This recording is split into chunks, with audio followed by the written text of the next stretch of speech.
আমার আজকের গল্প প্রেম এসেছিল নীরবে।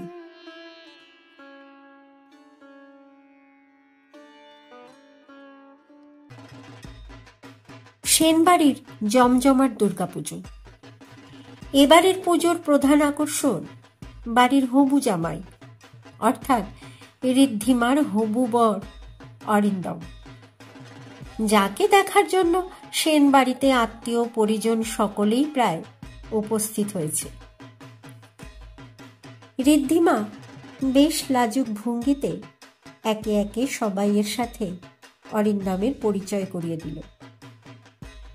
দাদু ঠাকুমা থেকে শুরু করে ঋদ্ধিমার বাবার 4 ভাই অর্থাৎ কাকারা, কাকিমা, পিসি, মাসি, আবার পাড়ার রতন জ্যাঠা থেকে শুরু করে কাজের মাসি রমা পর্যন্ত কেউ বাদ নেই। ঋদ্ধিমার পরিবার যথেষ্ট সম্ভ্রান্ত এবং আধুনিক মনোভাবা সম্পন্ন, কিন্তু ছেলে মেয়েরা যেন ঠিক সময় বিবাহ বন্ধনে আবদ্ধ হয় সেদিকে দাদু ঠাকুমার কড়া নজর। ঋদ্ধিমার বাবা একজন কলেজের প্রফেসর আর মায়ের বুটিক আছে। কাকু, কাকিমা এবং পিসিরা সবাই যে যার জায়গায় প্রতিষ্ঠিত। ওদের পরিবারের নিয়ম অনুযায়ী মেয়েদের বেশি বয়সে বিয়ে করা যাবে না। যেহেতু ঋদ্ধিমা পরিবারের বড় মেয়ে, বয়স প্রায় 25, তাই ওর বিয়ে হয়ে গেলে পরের বোনগুলোরও বিয়ে দিতে সুবিধা হয়। ঋদ্ধিমা এবং অরিন্দম দুজনেই চাকরি সূত্রে ব্যাঙ্গালোরে থাকে। একই ইঞ্জিনিয়ারিং কলেজ থেকে বিটেক পাশ করেছে, যদিও অরিন্দম ঋদ্ধিমার থেকে 1 বছরের সিনিয়র। ঋদ্ধিমা যথেষ্ট সুন্দরী, স্মার্ট, বুদ্ধিমতী, যে কোনো প্রশ্নের উত্তর বেশ কাটকাট ভাবে দিতেই পছন্দ করে। অন্যদিকে অরিন্দম একটু লাজুক স্বভাবের। ওদেরও যথেষ্ট সচ্ছল পরিবার, কিন্তু ঋদ্ধিমাদের মতো নয়। দুজন দুজনকে পছন্দ করে বিবাহ বন্ধনে আবদ্ধ হতে চায়, তাই বাড়ি থেকে কোনো আপত্তি করেনি। শুধু একবার যে ছেলেকে বিয়ে করতে চায় বাড়ির বড়রা দেখতে চেয়েছিল, তাই ষষ্ঠীর দিন ওদের এখানে আগমন। আগামী দিনে দুজনেরই বিদেশ পাড়ি দেওয়ার সম্ভাবনা প্রবল, তাই বিবাহের তোড়জোড়। মেয়ে যা উড়নচণ্ডী, বিয়ে না করলে ঋদ্ধিমাকে বিদেশ যাওয়ার অনুমতি দেবে না পরিবার। অরিন্দমের প্রতি ঋদ্ধিমার বাড়ির লোকজনের এত আন্তরিকতা দেখে অরিন্দমের অস্বস্তি বোধ করতে লাগলো। পূজা মণ্ডপে সব ভাই বোনেরা ওদেরকে ঘিরে ধরল, প্রশ্ন মানে বিদ্ধ করতে লাগলো। ঋদ্ধিমার কাকুর ছেলে, সে তো বলেই ফেলল, দিদি তুই হঠাৎ করে প্রেম করে ফেললি, আবার বিয়ের ডিসিশনটাও নিয়ে নিলি, সামথিং রং। আমি তোকে ভালো করে চিনি। চিনিস তো চিনিস, আমি কি সেই আগের মতো আছি নাকি? এখন পাল্টে গেছি। মানুষের তো চেঞ্জ হয় নাকি? হ্যাঁ, তা অবশ্য ঠিক, কিন্তু সরাসরি বিয়ের ডিসিশন একটু খটকা লাগছে না ব্যাপারটা? ঋদ্ধিমার ঠাকুরদা বলল, শোনো ইয়ং ম্যান, আমার নাতনিকে কাবু করা কিন্তু এত সহজ নয়। তুমি যে কি করে করলে, যাক, আমার তোমাকে পাত্র হিসাবে খুব পছন্দ হয়েছে। আমি কিন্তু তোমাদের প্রথম আলাপ, প্রেম পর্ব শুরু কিভাবে হলো সবটাই শুনবো বলেই হা হা করে হাসতে লাগলো। অরিন্দম মাথা নেড়ে সম্মতি জানালো।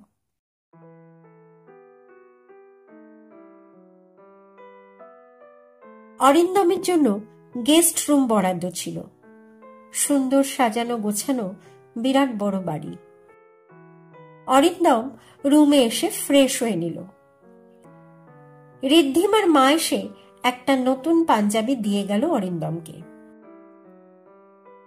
এটা আমার ডিজাইন করা, তুমি পরলে খুব খুশি হব। না না কাকিমা, আমি এটা নিতে পারবো না। কেন পারবে না? আমরাও তো তোমার আপনজন। যদিও বিয়েটা এখনো হয়নি তোমাদের, তোমরা তো পরস্পরকে ভালোবাসো। প্লিজ না করো না। খুব শীঘ্রই তোমার বাবা মার সঙ্গে দেখা করব, বিয়েটা যাতে তাড়াতাড়ি সম্পন্ন হয়। অরিন্দম মাথা নেড়ে সম্মতি জানালো। ভদ্রমহিলা ভীষণ অমায়িক, খুব সহজেই আপন করে নেয়। অরিন্দমের ভীষণ মায়ের কথা মনে পড়ল। এবার পুজোয় বাবা মাকে মিথ্যে বলে ঋদ্ধিমার সাথে ওদের বাড়িতে এসেছে। এক অদ্ভুত দোলাচল অনুভূত হলো অরিন্দমের মনের মধ্যে। নিজেকে যেন ক্ষমা করতে পারছে না। একটা অস্বস্তিকর অপরাধ বোধ মনের মধ্যে জাগছে।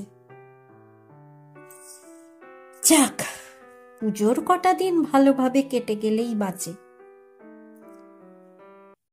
অষ্টমীর সকালে পুষ্পাঞ্জলি দেওয়ার জন্য অরিন্দম রেডি হয়ে মণ্ডপে চলে এলো।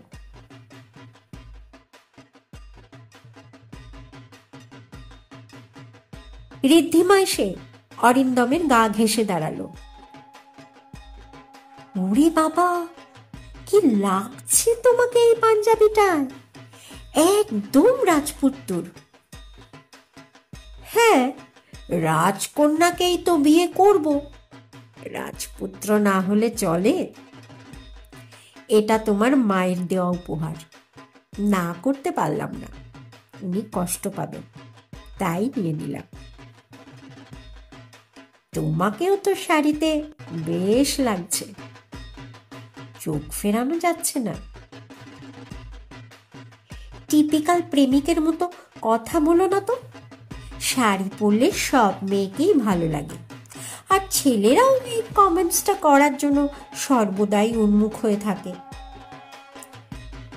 আমি আবার এসব ক্যারি করতে পারি না। ঠাম্মি প্রতি বছর সরস্বতী পুজো আর অষ্টমীর অঞ্জলি দেওয়ার সময় শাড়ি পরাবেই জোর করে।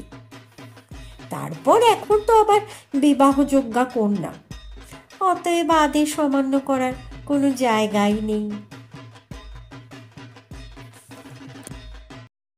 কটা দিন একসাথে প্রসাদ খাওয়া, জমিয়ে আড্ডা, প্যান্ডেল হপিং, গান বাজনা, নানা রকম কথার আদান প্রদান, বেশ কাটলো দিনগুলো। ওদের বাড়ির সবার এত স্নেহ ভালোবাসা পেয়ে অরিন্দম ভীষণ আপ্লুত। দশমীর ভোরবেলা অরিন্দম কাউকে না জানিয়ে সেন বাড়ি ছেড়ে চলে গেল। কারণটা একমাত্র ঋদ্ধিমাই জানত, কিন্তু কাউকে কিছুই বুঝতে দিল না।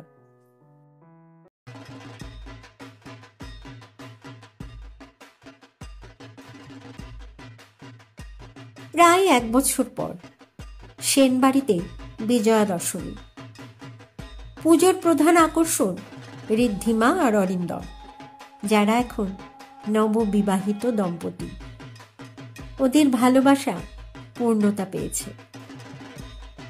কিন্তু 1 বছর আগে যখন ঋদ্ধিমা অরিন্দমকে ওদের বাড়িতে নিয়ে এসেছিল, তখন বাড়ির কেউই জানতো না ওদের প্রেমটা সাজানো পরিকল্পনা। অরিন্দম একটি কথা লিখে গিয়েছিল ঋদ্ধিমার জন্য, আমি বোধহয় তোমার মায়াতেই আটকে গেছি, তাই তোমার থেকে দূরে যাচ্ছি।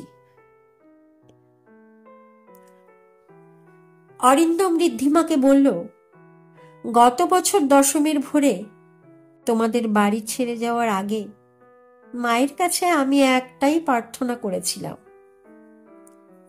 আমার নীরব প্রেমটা যেন ঋদ্ধিমার মধ্যে অঙ্কুরিত হয়। আর দেখো, সেটাই হয়েছে। যার নামের মধ্যেই লুকিয়ে আছে ভালোবাসায় পূর্ণ, সে কি কখনো মুখ ফেরাতে পারে ভালোবাসা থেকে? সেনবাড়ির মানুষজন কেউ জানতেই পারল না 1 বছর আগের ঋদ্ধিমা এবং অরিন্দমের সাজানো সম্পর্কটার কথা।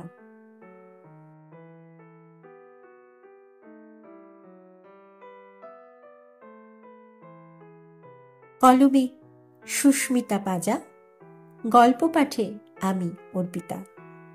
আমার এই গল্প পাঠ যদি আপনাদের ভালো লেগে থাকে তাহলে আমার এই চ্যানেলটিকে সাবস্ক্রাইব করে আমার পাশে থাকার অনুরোধ রইল, যাতে এমন নতুন নতুন সুন্দর সুন্দর ভিন্ন ভিন্ন স্বাদের গল্প নিয়ে আমি আপনাদের সামনে আবার হাজির হতে পারি।